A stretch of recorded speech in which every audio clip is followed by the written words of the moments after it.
Joining us for the first time, I'm Dustin from the communications team here at Children's Wisconsin. Over the past few weeks, we've been scheduling live Q&A sessions like this one with some of our providers, focusing on the ways that we're continuing to support and provide the best and safest care to kids. Like everyone, we continue to adapt and change as we respond to COVID-19, but our dedication to our patients and their families remains as strong as ever. Today, we're taking some time to focus on something that's important to parents that are expecting: newborn care. We'll be discussing some of the important resources and components of newborn care and how, if at all, they've changed as part of our response to COVID-19. To answer your questions, joining me today is Dr. Jennifer Schreiber.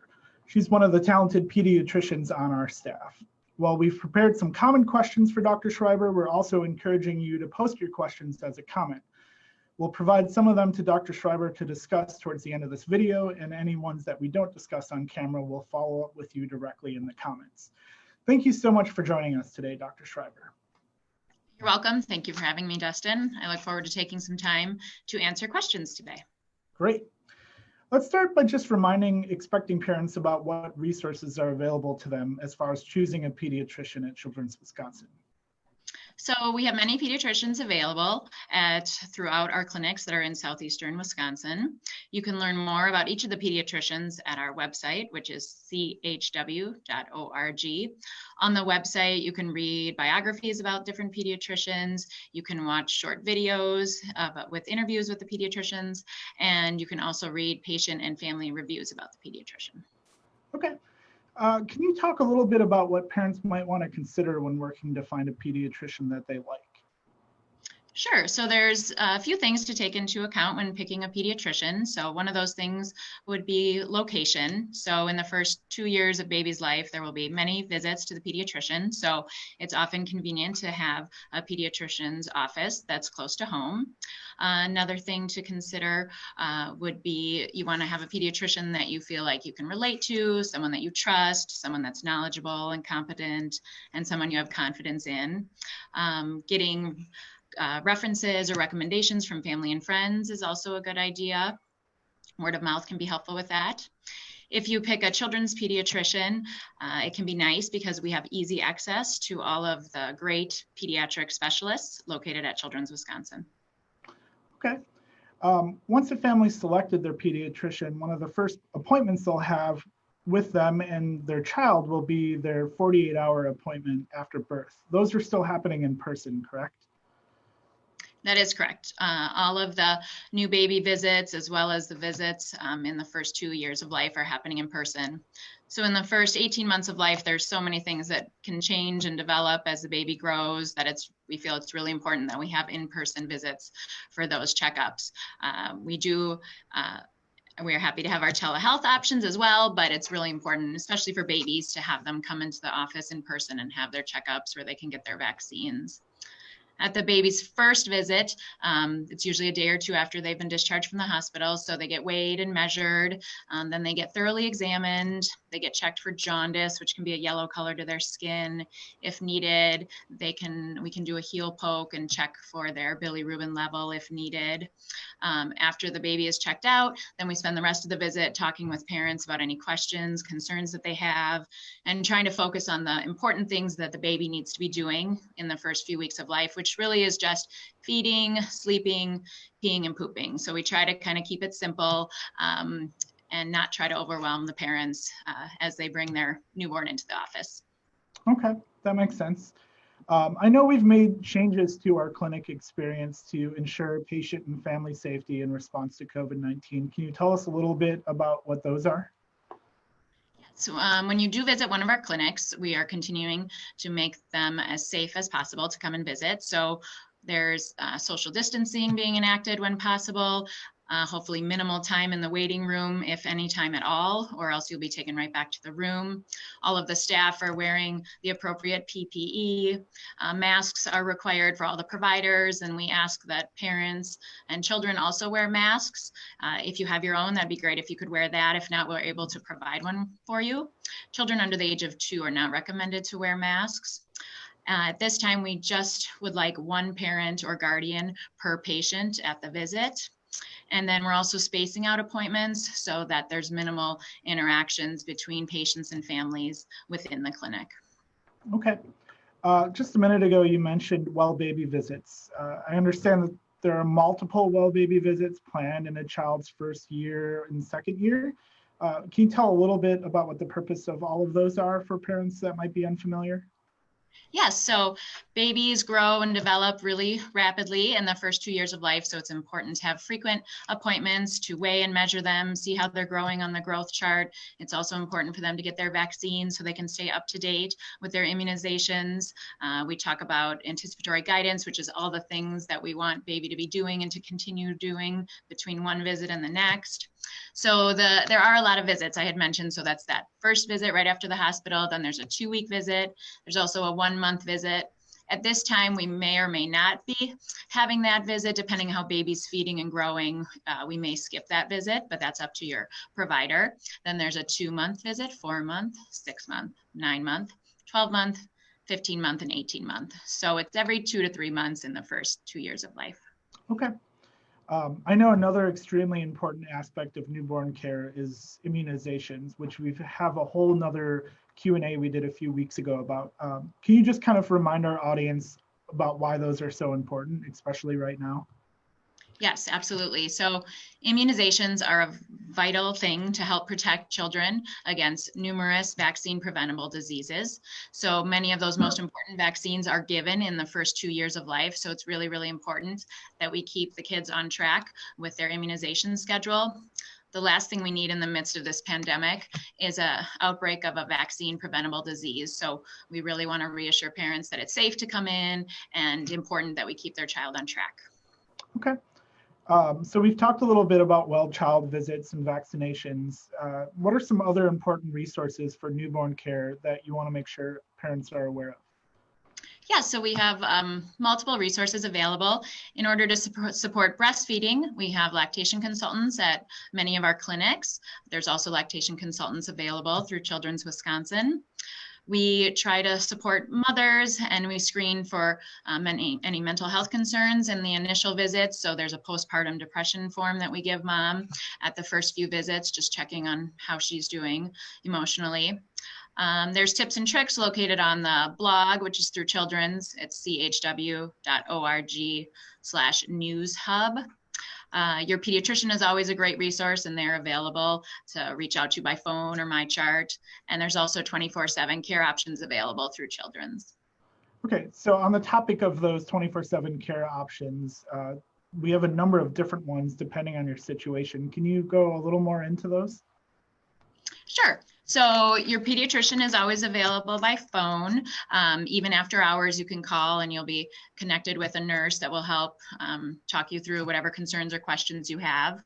Of course, the emergency room is always open 24/7. MyChart is available for non-urgent after-hour questions. So if you think of something in the evening or and you want to reach out to your pediatrician, it's okay to send the message after hours, knowing that if it's anything urgent or emergent, we really want you to call because those MyChart messages are looked at the next day or so. And then there's urgent care locations that you can visit as well. We also are encouraging people to use the Children's online urgent care, which means you can get access to care right from your own home. Okay. So what is most concerning to you and your peers right now as it relates to COVID-19? That's a good question. So as providers, I think we are most concerned that parents or guardians might be hesitant and not want to bring their child in for a sick visit or even for a well child visit because of concerns due to COVID. So we just really want to reassure parents and caregivers that the doctor's office is a very safe place to be. We want you to come in. We don't want you to delay care. We're here and we really want to be able to help. Personally, I really, really miss seeing my patients and families, so I can't wait to have them back in clinic and see them. Okay. So circling back to the current environment of COVID-19, there's been a lot of talk in the media and online about social distancing. Even with the lift of the safer at home order here in Wisconsin, many families haven't interacted with people outside of their own household in weeks or even months, certainly children. This creates a lot of questions for parents who have newborns and are unsure about who, if anybody, can see them, and parents of newborns with older children who may be, for example, returning to daycare. What perspective can you share about how parents facing these questions should make their decisions? So this is an extremely important question right now, which I know, as you can imagine, it does continue to change and evolve. But right now, I think it's most important to take the lead of your local officials and what's being recommended for your local community. But important things to do all the time are wearing masks, social distancing as much as you can when possible, good hand washing. It's important to analyze your own personal situation and make an informed, educated decision and decide what's best for your family in regards to those things. Okay. Do you have anything else in particular you'd like to share with our audience right now?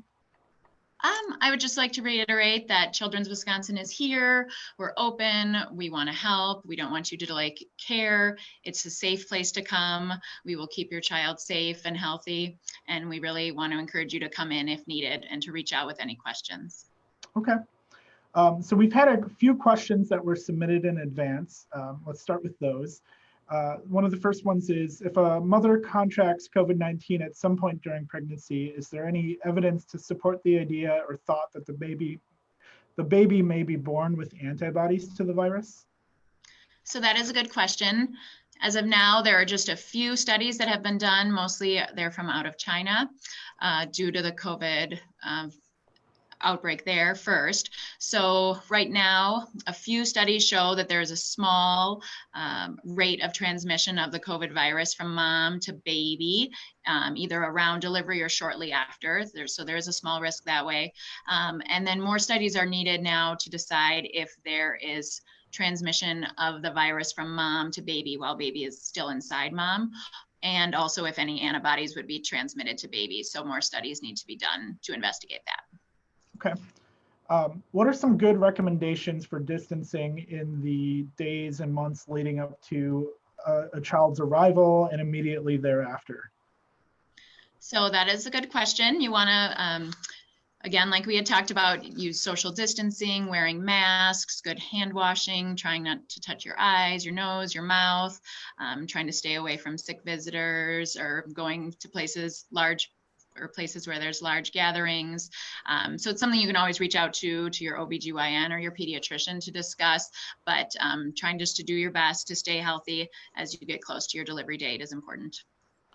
Do you have any concerns or precautions for expecting pregnant mothers who maybe work in a high-risk job in the medical space, where they're really nearby people that might be transmitting COVID-19?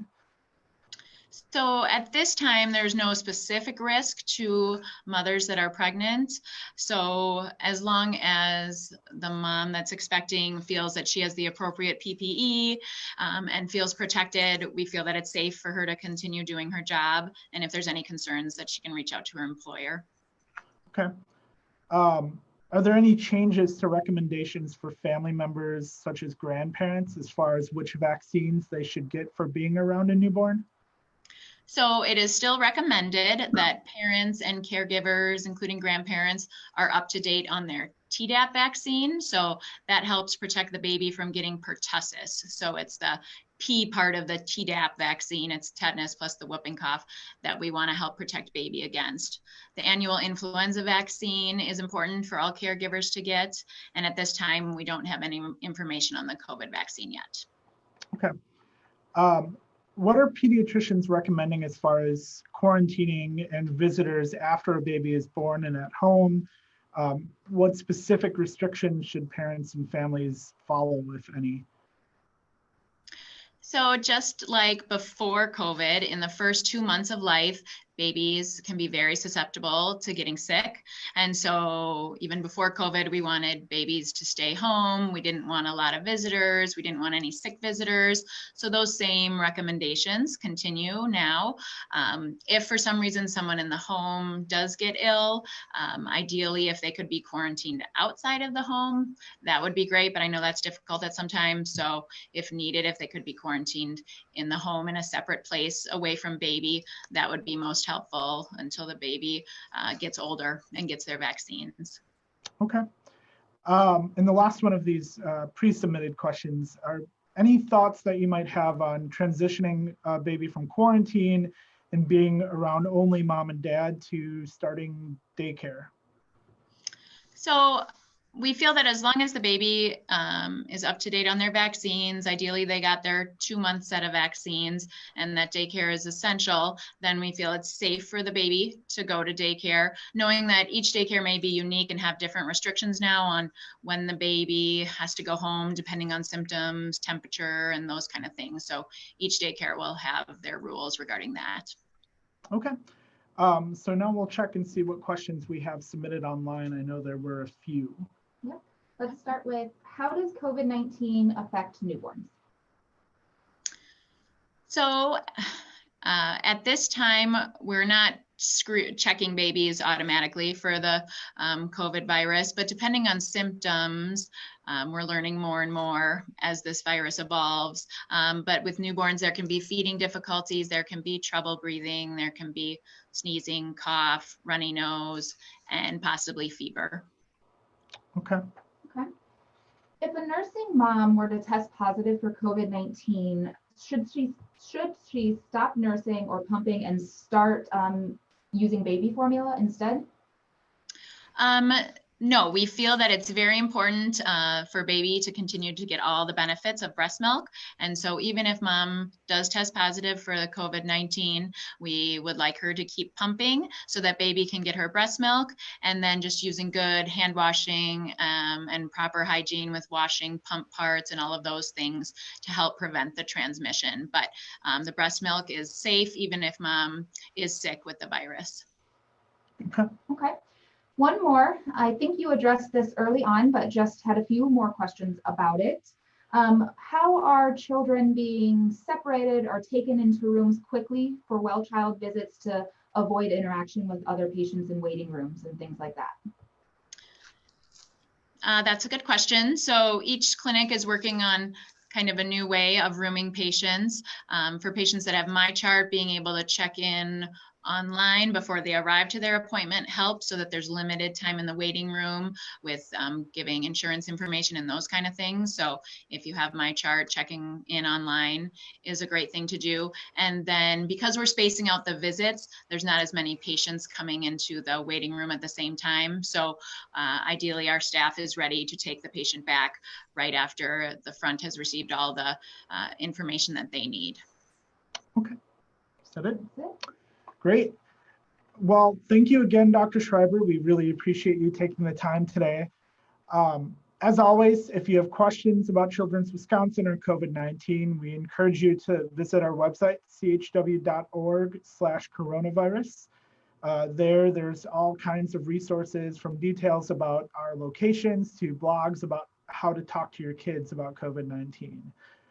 If you're currently in this process of selecting a pediatrician, again, we encourage you to visit chw.org and view our pediatrician profiles, where you can read bios and reviews of our doctors.